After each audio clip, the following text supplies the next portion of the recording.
Je voulais juste vous faire une petite parenthèse pour vous dire qu'on a créé un quiz qui vous permet de recevoir votre playlist personnalisée d'épisodes. Est-ce que c'est pas trop cool comme cadeau, ça?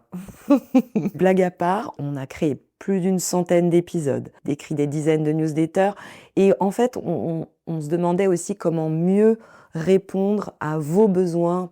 Et bien, ce quiz et cette playlist personnalisée, ça va vous permettre d'avancer, de construire votre projet, que vous soyez coincé à Paris, peut-être déjà en train de déménager ou même installé dans votre nouvelle région, qui sait. Vous allez pouvoir recevoir la playlist qui vous correspond. Le lien est dans la description de l'épisode et si vous ne le trouvez pas, il est aussi dans la bio de notre compte Instagram.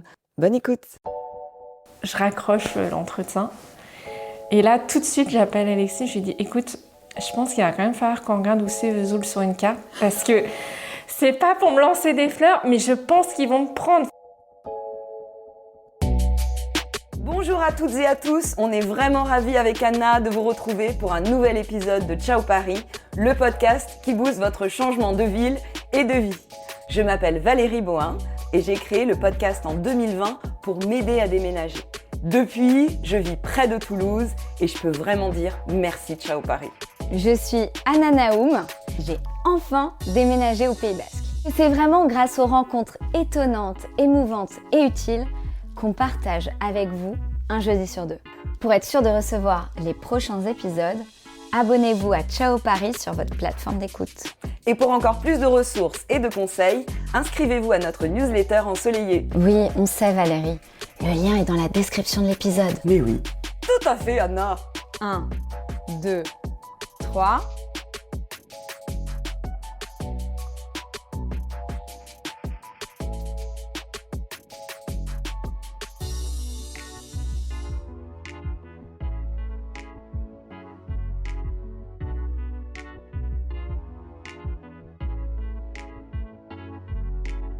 Le 7 juin, c'était l'entretien. Je crois que le 9 juin, ils m'ont renvoyé un mail en disant on veut vous prendre, on fait une proposition. En vrai, c'était très bien, mais je me suis dit je vais négocier un peu. Ouais. Donc j'appelle ma cousine. Ma cousine, en fait, elle est recruteuse, elle est chasseuse de tête, donc elle a l'habitude de ce genre de trucs. Quel conseil elle te donne pour négocier? Parce que moi, ça m'intéresse. En fait, elle me dit de toute façon, Cécile... Ils ont plus besoin de toi que toi d'eux. Enfin, toi, t'es déjà en poste, t'as déjà ta vie, donc tu fais quand même bouger toute ta famille à 500 km. Il n'y a pas de filet de sauvetage derrière, donc négocie. De toute façon, au pire, ils vont te dire non et t'accepteras la première proposition. Enfin, mais moi, je suis pas très... Enfin, c'est pas que je suis pas courageuse, mais en tous les cas, tout ce qui est financier, argent, c'est quelque chose qui m'intéresse pas et qui met assez mal à l'aise. Donc, j'ai pas l'habitude, quoi, de... Et donc, je me fais un peu violence. Je dis, ben non, moi, j'aimerais plutôt ça.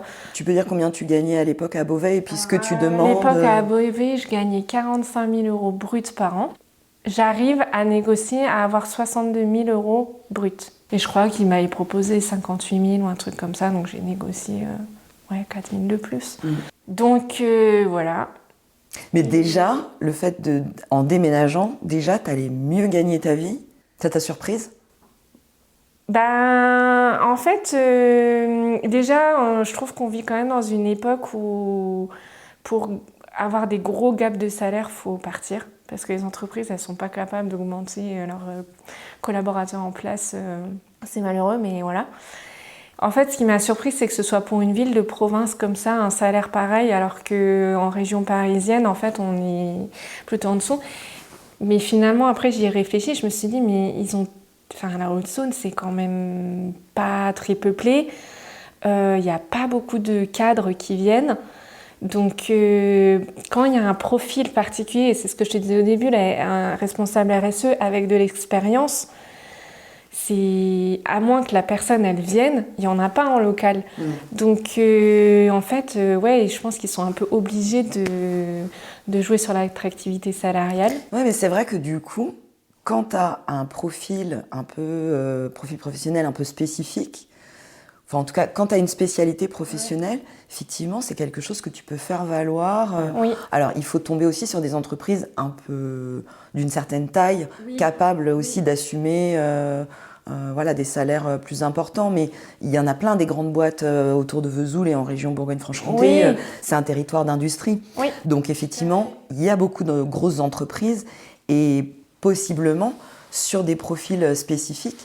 Bah, t'as moyen, tu nous laisseras les coordonnées de ta cousine pour les auditrices du podcast, comme ça elles pourront négocier leur super salaire. Comme toi, elles pourront gagner 1,5 fois ce qu'elles gagnaient avant et puis avoir une meilleure vie en prime, c'est tout bonus là. Ouais. Au-delà du salaire, j'ai gagné en intérêt professionnel parce que j'arrive dans une boîte qui travaille à l'international avec des grands groupes industriels agroalimentaires, qui a 5 sites industriels en France. On a des bureaux en Chine, on a des bureaux... alors le siège social, voilà, il est à Port-sur-Saône, mais on a des bureaux à l'étranger pour la partie commerciale. On fait 65% d'export à l'international, donc... Qu'est-ce qu'ils font Eurosérum? Vous vendez quoi? Alors, on vend de la poudre de lactosérum. Alors, donc, le lactosérum, c'est un coproduit de la transformation fromagère. En fait, tu prends du lait, t'en fais du fromage, et il y a un liquide, en fait, qui est un coproduit qui sort, qui s'appelle le lactosérum ou petit lait. C'est un peu ce que tu retrouves aussi dans les pots de yaourt, tu sais, le petit liquide blanc qu'il ne faut pas jeter, qu'il faut boire, parce qu'il est très, très riche en nutriments. Nous, on le récupère de toutes les fromageries. On arrive en fait avec des process industriels à craquer et à isoler en fait les différents nutriments. On le sèche en poudre et ensuite ça part à des industriels agroalimentaires. Donc soit pour des applications industrielles type glace, crème glacée, pâtisserie, viennoiserie. Tu regarderas en fait tous les produits industriels. Il faut que tu tournes l'étiquette, tu regardes et souvent tu as poudre de lactosérum. Et c'est ça. Ce qu'on fait. Ok. Ouais, donc du coup, toi, au-delà de l'intérêt financier, tu as aussi gagné en intérêt intellectuel, ouais. Donc, si on revient dans la chronologie de l'histoire... J'ai un peu perdu le fil. Non, mais c'est bien. Donc, j'appelle Alexis, je dis, écoute, il va falloir regarder où c'est sur une carte. 2 jours après, il m'envoie la proposition en disant, on veut vous prendre... Donc, ça s'est passé très vite. Hein. Je me suis laissée 1 semaine pour renégocier. Et puis on a dit, on va quand même... je lui aurais dit, avant de venir, avant de vous dire oui, je vais venir sur place pour au moins voir à quoi ça ressemble. Et ils m'ont dit, oui, pas de souci, venez à telle date. Et puis il y aura le directeur général, comme ça vous pourrez aussi faire un entretien avec le DG. Mais ça se passe en l'espace de 15 jours, hein, franchement. Donc entre la première quinzaine de juin, on va dire... Le 7 juin, entretien, et je démissionne le 16. Ah oui. 10 jours. Ouais, non mais c'est vraiment... Et le 16 juin, dans ces eaux-là, on est à Vesoul, on passe le week-end, un week-end de 3 jours. Entre-temps, Alexis, il a appelé des agences pour essayer, ou Le Bon Coin, pour visiter des logements, pour voir un peu. Et on visite des logements, on visite la ville. Le lundi, je vais à mon entretien avec le DG, on me montre les locaux, tout se passe très bien. Et alors, quand tu arrives pour découvrir Vesoul, est-ce que tu peux nous décrire qu'est-ce que tu vois, qu'est-ce que tu sens, qu'est-ce que tu ressens lors de cette visite qui te fait dire bingo quoi. Alors, c'est un week-end où il fait très très très très chaud, mais vraiment très chaud. Et donc en fait, il y a très peu de monde dans les rues parce qu'il fait trop chaud en fait ce week-end-là. Donc on se dit c'est un peu mort quand même. Mais moi, ce que je regarde, c'est il y a plein de petits commerces. C'est ce que tu me disais tout à l'heure quand tu t'es promené. Je dis il y a plein de petits commerçants, c'est trop cool. C'est pas des chaînes ou des banques ou des vendeurs de cigarettes électroniques ou d'opticiens. Je dis en fait, il y a plein de petits commerçants. C'est trop cool. Ça, c'est vraiment un truc qui me manquait moi à Beauvais. Et c'est vrai que là, quand tu vas te balader dans la ville, dans le centre, c'est vrai que moi, c'est ça que j'ai bien aimé aussi, c'est que à la fois c'est hyper charmant parce que tu as le Durgeon, tu as le fleuve qui passe au milieu de la ville.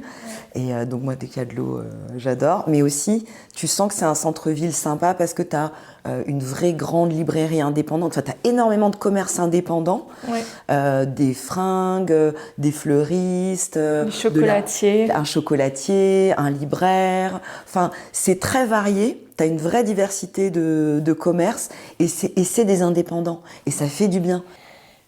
Bah, typiquement, ouais, tu peux avoir 2 magasins de fringues, mais c'est pas du tout, tu vas pas du tout y retrouver la même chose. Mais du coup, je pense que ça draine aussi du monde en ville. Et il doit être assez animé, non, le centre-ville? À part le jour où tu es venu. Oui, là, oui, non, si, moi je trouve que c'est animé. Et puis depuis qu'on habite ici, franchement, la mairie, il y a une association de commerçants aussi, donc ils organisent plein d'événements. Donc il y a toujours souvent des trucs sympas, des animations. Non, c'est vivant et moi j'adore aller en ville. En plus, on est à 5 minutes du centre-ville à pied, donc ça c'est trop cool de tout pouvoir faire à pied. Oui, toi tu as vraiment le deal parfait, quoi. Tu es en ville avec une maison, jardin, à 5 minutes à pied de toutes les commodités, quoi. Et pareil, les restaurants aussi. Alors ça c'est quelque chose qu'on a vraiment... Alors pas le week-end on est arrivé, mais depuis qu'on est ici, en fait il y a des vrais restaurants avec des vrais chefs, qui ont chacun une carte, qui proposent...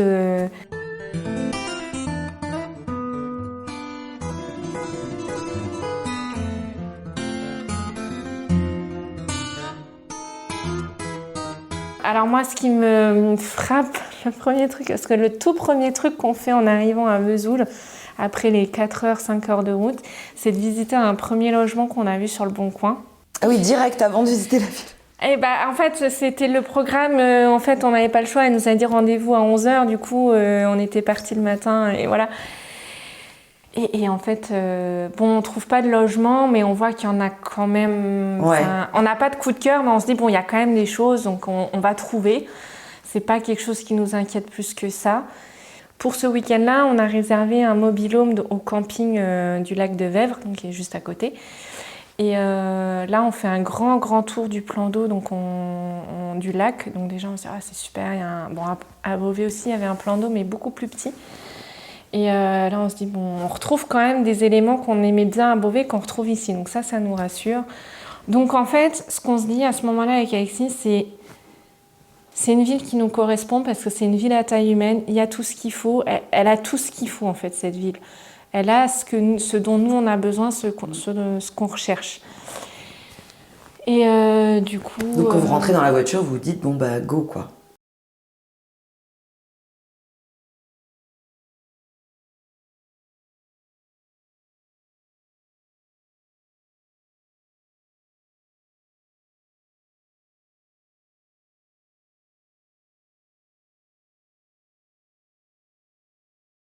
Et en fait, ici, c'est la slow life. C'est vraiment la slow life, c'est-à-dire que c'est normal que les commerces soient fermés.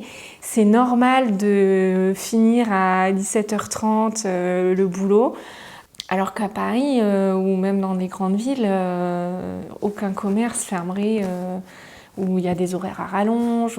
Déjà là, c'est aussi pour ça, des fois, on peut avoir l'impression de c'est un peu mort, c'est pas très vivant. Non, en fait, c'est juste que les gens, ils ont une vie et ils en profitent avec leurs proches, avec leurs amis. Et on n'est pas tout le temps à consommer.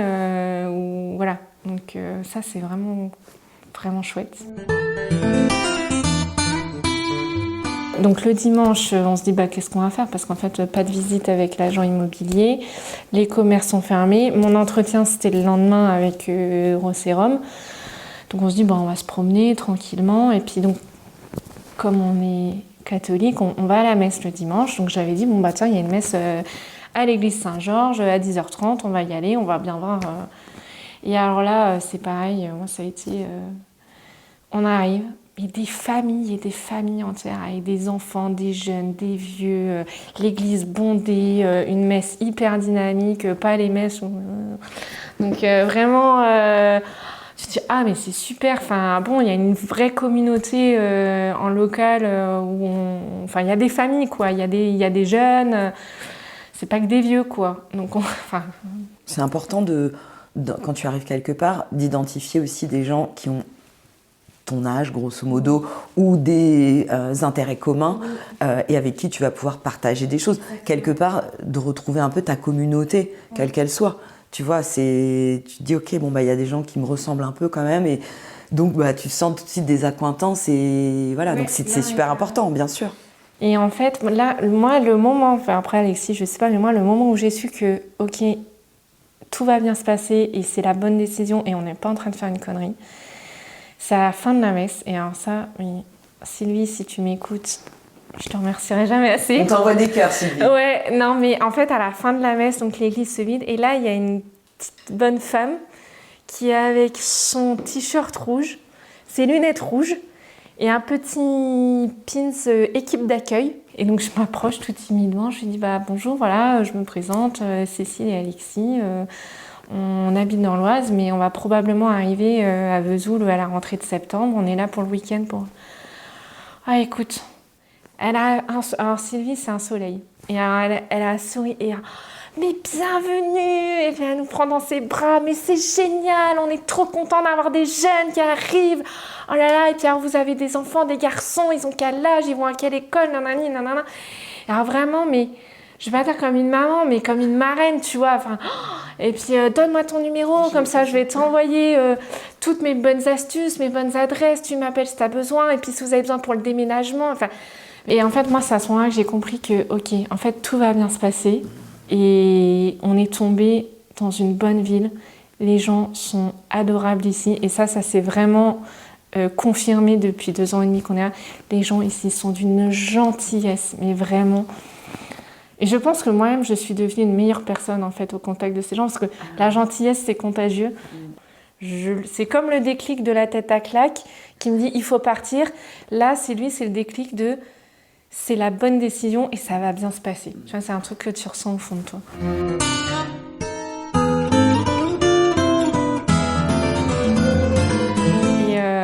Et dans le lendemain, lundi, entretien à Eurosérum, tout se passe très très bien. On reprend la route pour partir à Beauvais. Sur la route, il y a l'agence immobilière qui nous rappelle, écoutez, en fait, là, on vient d'avoir une maison qui rentre en location, elle correspond à tous vos critères. Est-ce que vous pouvez revenir là-bas ? On dit, là, on est déjà reparti. Donc Alexis, il revient dans la semaine, il refait l'aller-retour sur une journée pour visiter la maison. Pareil, il m'envoie, c'est la maison, c'est celle-là. Je fais un chèque, on la réserve. Et alors là, on revient, je dis, je démissionne. Et je pense que les gens, en fait, ils n'ont pas compris pourquoi j'ai démissionné. Parce qu'en fait, j'ai pas dit... c'était tellement une ambiance merdique que en fait c'était compliqué d'expliquer que j'allais mal parce qu'en fait il y avait tellement de c'était tellement malsain que moi je n'osais même pas dire que j'allais pas bien, donc du coup ils se disaient ah bon tu démissionnes, je dis oui, donc je leur demande quand même si je peux partir avant la fin de mon préavis parce que j'aimerais faire la rentrée de mes enfants en septembre et du coup faire mon déménagement, etc. Ils m'ont dit oui, heureusement, merci. Et donc en fait là on est le 16 juin et je démarre le 7 septembre. Mes enfants, la rentrée c'est le 1er septembre, on a 2 mois pour tout mettre dans un camion et partir quoi. Donc on met la maison en vente, on contacte des déménageurs, on organise le déménagement. On arrive quand même à partir une semaine en vacances en Vendée.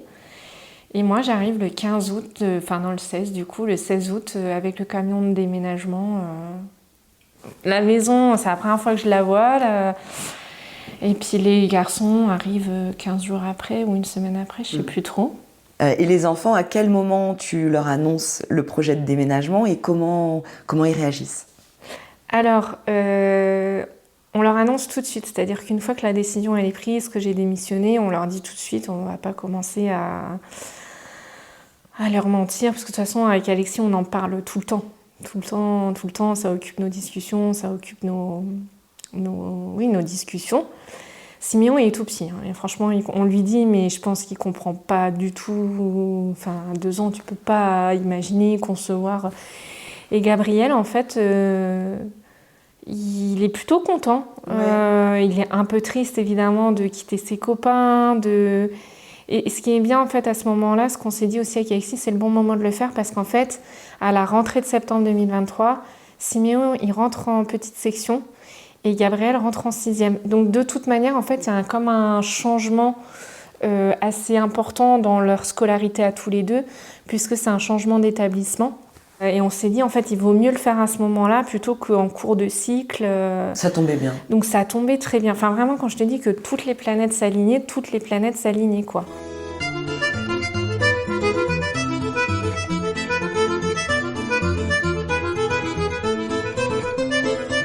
Vous déménagez, toi t'arrives le 16 août, tu t'installes la maison. Est-ce que tu peux me raconter les débuts de cette nouvelle vie, fantasme versus réalité? Moi, et avec le recul, je me dis, mais c'est quand même fou. Moi, j'ai toujours un peu cette appréhension de me dire, en fait, tout se passe tellement bien depuis le début. Quand est-ce que la grosse merde, elle va nous tomber sur le coin de la figure? Et je me dis, en fait, c'est bizarre que tout se passe bien. Surtout que nous, on est vraiment des poissards pas possibles. Donc je me dis, à quel moment il va nous tomber la grosse crotte sur la tête où on se dit, merde, on n'aurait jamais dû aller dans ce projet, tu vois. Et en fait, plus le temps passe, plus je me dis, moi, je ne vois rien venir. Et je vais pas dire que c'est la lune de miel parce que ça reste un déménagement. C'est fatigant, c'est un été où il fait vraiment très chaud. Moi, je supporte pas la chaleur, je te l'ai dit tout à l'heure. J'emménage toute seule parce que Alexis n'est pas là, parce qu'en plus, Alexis s'est cassé un orteil le jour du déménagement. Donc, je me retrouve il peut rien faire, il a une espèce de botte là au pied. Enfin, Merci Alexis. Voilà. Quand si on a besoin de rien, on t'appelle. Donc du coup, je me dis, bon, je vais avec les déménageurs, je déballe tous les cartons toute seule, je sais que les garçons arrivent, donc il faut que les chambres des garçons à minima, elles soient faites pour que quand ils arrivent, ils aient leur environnement. Les premiers mois, comment ça se passe Globalement, super bien. Alors Alexis, lui, il n'a pas encore démissionné, donc les premiers mois, je suis toute seule avec les deux garçons qui démarrent dans leur nouvelle école et moi qui démarre un nouveau boulot. Donc ça, c'est un peu compliqué. Donc c'est pareil, à chaque fois, je me dis, je touche du bois, qu'il nous arrive rien, que je sois pas obligée d'aller chercher.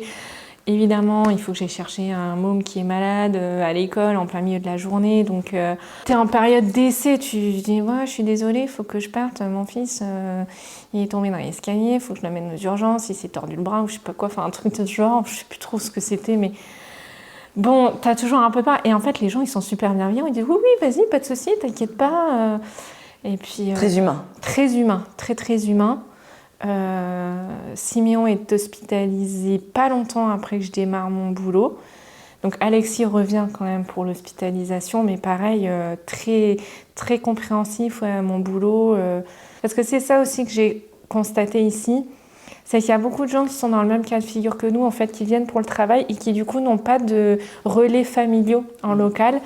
Je retrouve un peu la solidarité des expatriés que j'avais connue quand j'étais enfant. Bien que, comme je t'ai dit, même les gens qui sont originaires d'ici sont extrêmement gentils, extrêmement serviables. Ouais, donc très vite, vous faites un groupe d'amis.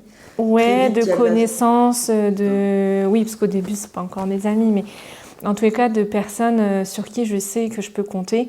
Et bizarrement, là où à Beauvais, je n'osais pas aller demander de l'aide, là, ça m'est beaucoup plus facile de dire j'ai besoin d'aide.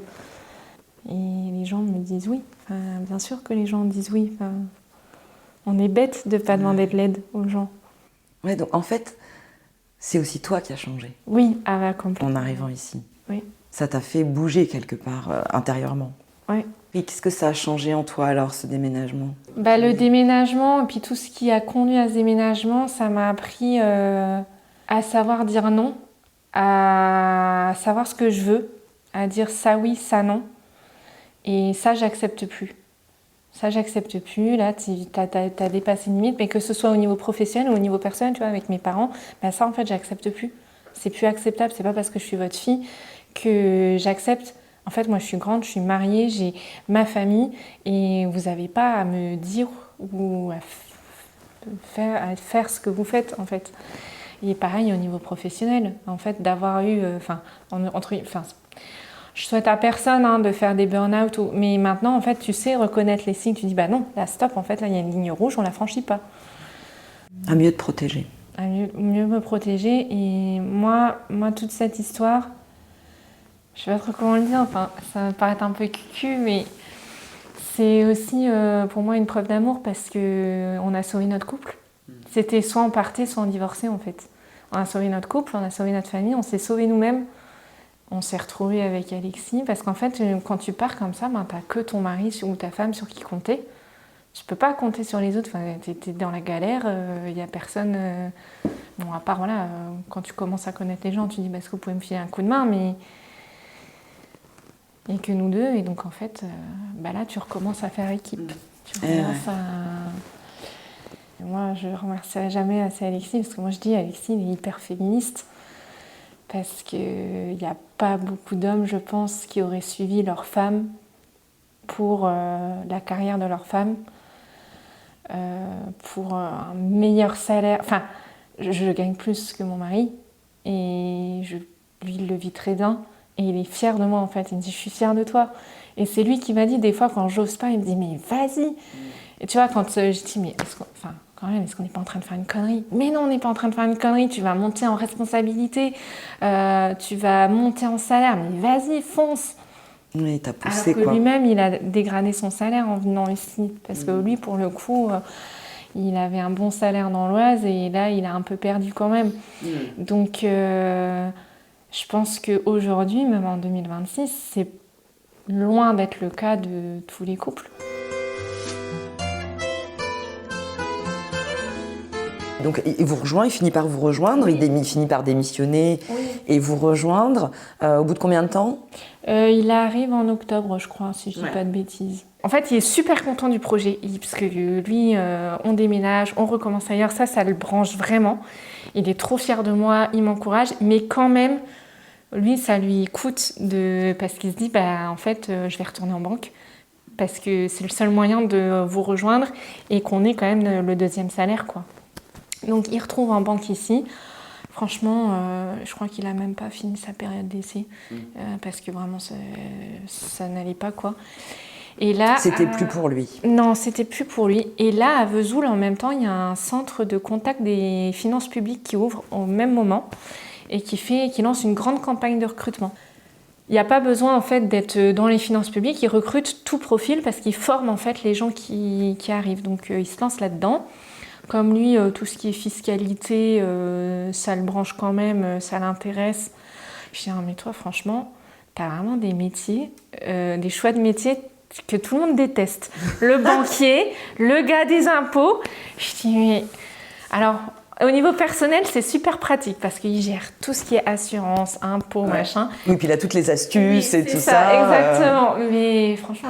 Donc, du coup, lui aussi, il change de carrière. C'est aussi des nouvelles opportunités pour lui, cette nouvelle ville. Et c'est aussi pour lui une opportunité de se réinventer. Exactement. Là où il en avait besoin, quoi. Exactement. Et même là, il évolue puisque ça lui donne l'opportunité de... Enfin, il passe les concours de l'administration, des finances publiques, et qu'il a eu, donc bravo. Ouais, bravo. Et là, donc, on arrive à la fin, il est parti 6 mois en formation à Clermont-Ferrand, et heureusement, il a été affecté à Vesoul, donc trop cool, quoi. Encore une fois, toutes les planètes s'alignent. Vesoul, c'est trop cool. Voilà. Vesoul, c'est trop cool.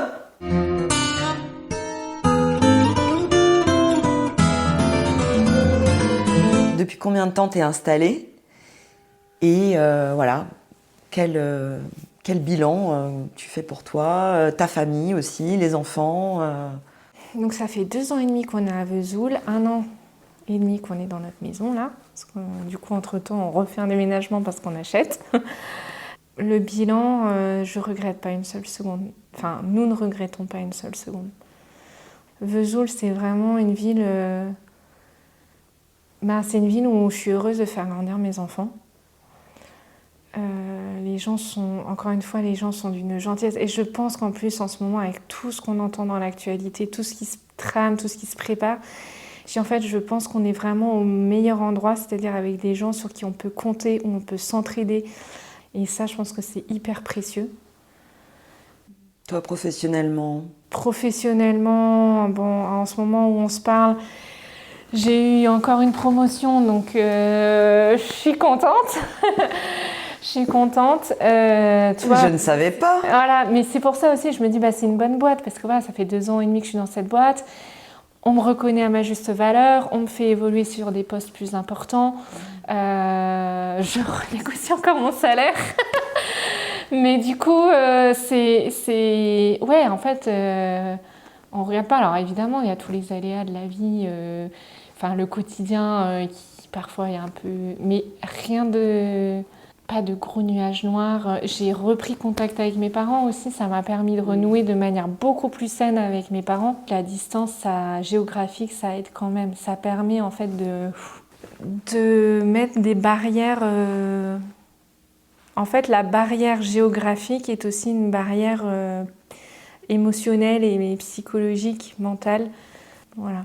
Et ça permet de retrouver la bonne distance dans la relation pour toi. Exactement. Ouais. Et les enfants? Alors les enfants, Gabriel, c'est un enfant qui est de toute manière, partout où il va, il fait l'unanimité, il se fait des copains tout de suite. Enfin, il est arrivé quand même en 6e, il connaissait pas un chat. 3 semaines après, il me dit « Oh, bah, je suis déléguée de ma classe, j'ai été élue. » Je dis « Ah bon ?» Et il me dit tous les ans, il est élu délégué de sa classe. C'est un poisson dans l'eau partout où il va. Donc, il est content parce qu'en plus, en fait, il faisait du handball, donc on l'a inscrit au handball. Et un jour, avec le collège, ils ont une association sportive et il leur manquait du monde pour une compétition d'athlétisme. Alors, je dis, oh, je vais y aller, je vais remplacer la personne. Et en fait, à la fin, je dis à Alexis, on va le chercher parce que c'est la fin du truc. Et là, il y a le prof qui arrive qui dit, vous êtes le papa de Gabriel? Oui. Je peux vous parler? Oui. Bon, votre fils... je ne vais pas veiller par quatre chemins, il a de l'or dans les jambes, il est fait pour courir, ça va devenir quelqu'un en course. Il faut que vous l'inscriviez à l'athlétisme. Oh, c'est bon, bizarre. Enfin, bizarre, ok. Tu t'y attendais pas? Non. Et donc on lui dit, par contre, Gabriel, tu ne pourras pas faire handball et athlétisme, ça fait trop d'activités, plus les scouts, plus le KT. Il dit, puis alors, il dit, bon, on va faire athlétisme. Et puis en fait, on l'a inscrit à l'athlétisme et c'est une flèche. Ah ouais, c'est une flèche.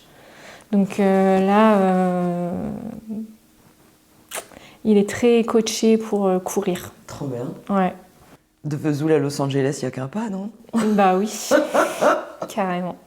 Donc c'est même plus compliqué, il faut le canaliser en disant, écoute, à un moment, il va falloir que tu te reposes, il va falloir que tu fasses tes devoirs, il va falloir que tu passes du temps avec ta famille, donc on limite un peu, parce que sinon, lui, il serait à droite à gauche tout le temps, quoi.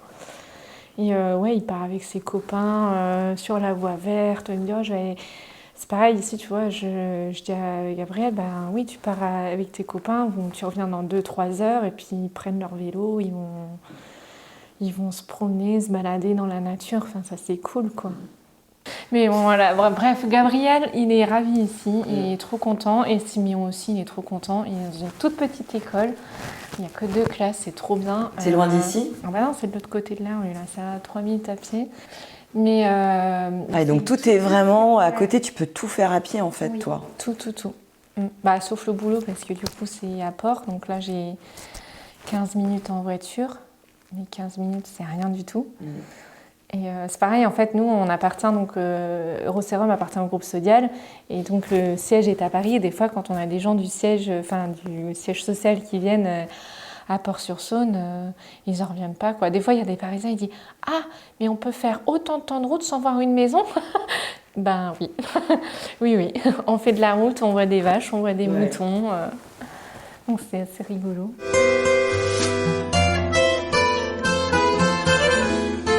Qu'est-ce qu'on peut te souhaiter pour l'avenir? Ben, rien. Je fais déjà tout. Je suis vraiment comblée. Je suis bien ici, en fait. Pour l'instant, j'ai pas de souhait ou de besoin ou d'envie. Ouais. Que ça dure. Que ça dure.